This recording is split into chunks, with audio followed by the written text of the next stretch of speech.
Hotel, அந்த ஹோட்டலில் பார்த்தோம். பார்த்துட்டு சரி வெளியே இங்கே ரைஸ் எதாவது சாப்பிட முடியுமான்னு சொல்லி போய் பார்த்தோம். ஒன்றும் இருக்க மாதிரி தெரில. ரைஸ் இருக்குது, பட் ஆனால் நல்லா இருக்குமான்றது கொஸ்டின் வந்து. சரி இவ்வளோ தூரம் வந்துட்டு இவங்களோட ஃபுட்டே ட்ரை பண்ணுவோம்னு சொல்லிட்டு ட்ரை பண்ணிகிட்ருக்கோம். 2 ஐட்டம் ஆர்டர் பண்ணியிருக்கோம்.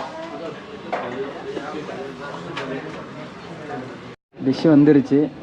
இது வந்து சிக்கன் துப்பா இப்படி சாப்பிட்ருக்காப்புல. நம்மளோடது சிக்கன் நூடுல்ஸ் சவுமேன்னு சொல்லிட்டு